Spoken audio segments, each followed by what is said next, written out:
আমরা বিগত দিনে দেখেছি আসলে মন্দির নিজেরা ভেঙ্গে এই বাংলাদেশের জনগণের উপরে চাপিয়ে দেওয়ার চেষ্টা করা হয়েছে, এখনো হচ্ছে। তত্ত্বাবধায়ক সরকারকে আমি অনুরোধ করব, আপনি হুকুম জারি করেন, প্রত্যেকটা মন্দিরের মধ্যে সিসি ক্যামেরা লাগাতে হবে। প্রত্যেকটা মন্দিরে সিসি ক্যামেরা থাকবে। যেই মন্দিরের মধ্যে সিসি ক্যামেরা থাকবে না, সেই মন্দিরের প্রতি আক্রমণ করলে এই দায়িত্ব সরকার এবং এই জনগণ গ্রহণ করবে না। ইসলামী আন্দোলন ঢাকা মহানগর কর্তৃক আয়োজিত আজকে বিপ্লব পূর্ব সমাবেশের সম্মানিত সভাপতি, কেন্দ্রীয় নেতৃবৃন্দ, সকল স্তরের ভাইয়েরা আমার, আলহামদুলিল্লাহ 5ই আগস্ট দ্বিতীয়বার দেশ স্বাধীন হয়েছে। আমরা আশা করি মানুষ মুক্তি পেয়েছে, মানুষ শান্তিতে বসবাস করবে, মানুষ বৈষম্য শিকার হবে না।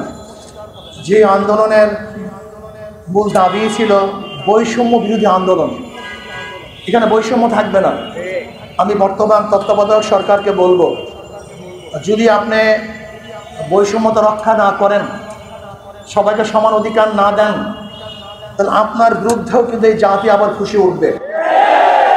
কাজে আমরা চাই না নতুন অন্তর্বর্তী সরকারের বিরুদ্ধে আমাদের কথা বলতে, আমরা চাই না।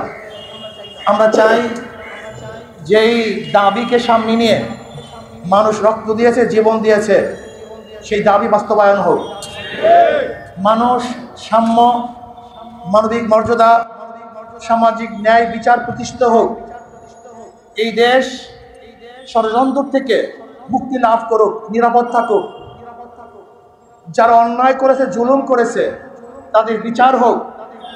যারা নির্দোষ, তাদেরকে মুক্তি দেওয়া হোক। আমরা ইদানিং দেখতে পেয়েছি এই সুযোগে চিহ্নিত সন্ত্রাসীরাও জেলখানা থেকে মুক্তি পাচ্ছে। আমরা এটা কিন্তু চাই না। আমরা চাই অন্যায়কে অন্যায় বলবো, ন্যায়কে ন্যায় বলবো। যারা অন্যায় করছে আমরা তাদের বিরুদ্ধে, যারা ন্যায় করবে আমরা তাদের পক্ষে। আমি প্রত্যেকটা দলের লোকদেরকে অনুরোধ করব, দলের পক্ষ না করে ন্যায়ের পক্ষে থাকুন। যে ন্যায় করবে আমি তার পক্ষে, যে অন্যায় করবে আমি তার বিপক্ষে।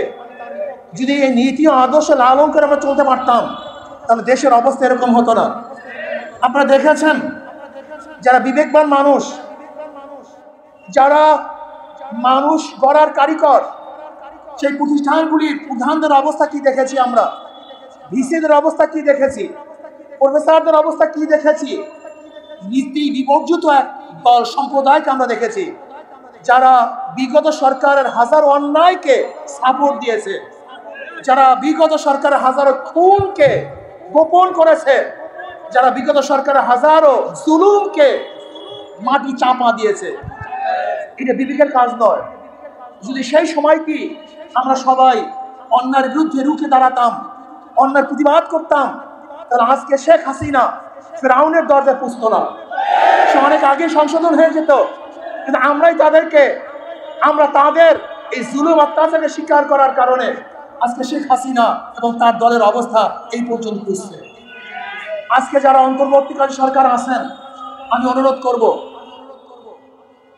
যারা এখনো ওলামায়ে কেরাম, কিছু ওলামায়ে কেরাম আছেন যারা নির্দোষ, জেলে ধুকে ধুকে মরছে, তদন্তের ভিত্তিতে আপনি তাদেরকে মুক্তি দান করেন। আর যারা অন্যায়কারী, তাদেরকে কিন্তু আবার এই ফাঁকে ছেড়ে দিয়েন না, তাহলে দেশ কিন্তু আবারও সন্ত্রাসের শিকার হবে।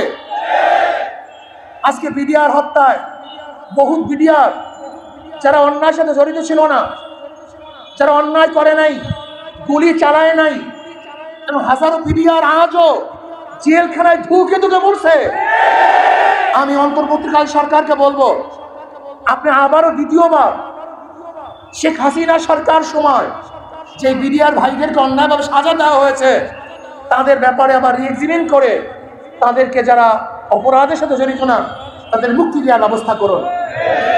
আজকে জয়ের বক্তব্য দেখলাম, এদেশের সংবিধান রক্ষা করার জন্য সে ভারতকে আহ্বান করেছে। যেই ভারত আপনাদেরকে রক্ষা করতে পারে নাই, সেই ভারত আমাদের দেশের সংবিধান কিভাবে সংশোধন করবে? না, আমরা অন্য কোনো দেশের হস্তক্ষেপ আমাদের দেশের সংবিধান সংশোধনের জন্য চাই না। আমাদের দেশের অভ্যন্তরীণ কোনো বিষয় কোনো রাষ্ট্রের হস্তক্ষেপ আমরা চাই না। আমাদের দেশের সমাধান, সমস্যার সমাধান এদেশের জনগণ করবে, অন্য কেউ করতে পারবে না। যদি কেউ আহ্বান করে আমরা মনে করব তারা দেশদ্রোহী, তাদেরকে বিচারের আওতায় আনা উচিত। আজকে হিন্দু সম্প্রদায় মিছিল মিটিং করতেছে, মন্দিরে আগুন দেওয়া হয়েছে, অমুক নির্যাতন করা হয়েছে। আমি বলবো কোন হিন্দু সম্প্রদায়ের মন্দিরে কোনো ব্যক্তিকে আক্রমণ করা হয় নাই, আগুন দেওয়া হয় নাই। বরং এদেশের 99% হিন্দু তো আওয়ামী লীগ করে। তারা তো আওয়ামী লীগের লোক।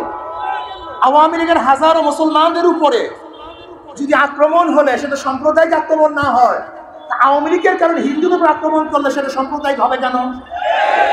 আজকে হিন্দু সম্প্রদায়কে সামনে নামিয়ে আবারও দেশকে ধ্বংস করার নীল একটা নকশা আঁকা হয়েছে।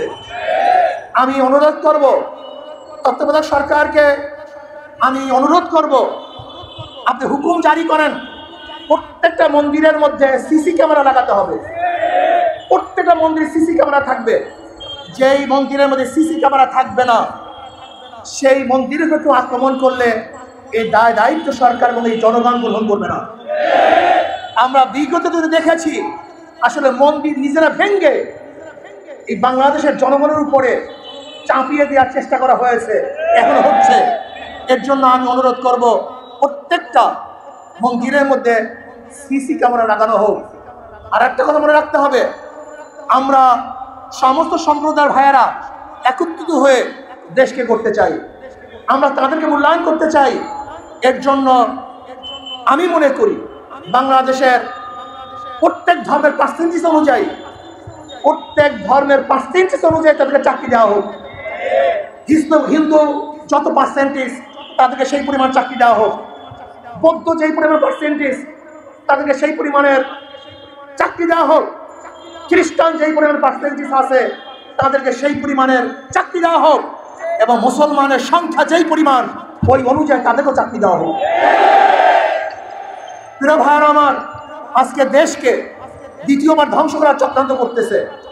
আমরা সজাগ আছি, আমরা এই আন্দোলনে ছিলাম, সামনের কাতারে ছিলাম, আমাদের ভূমিকা ছিল সর্বোচ্চ ভূমিকা ছিল, সবার সাথে আমরা ছিলাম।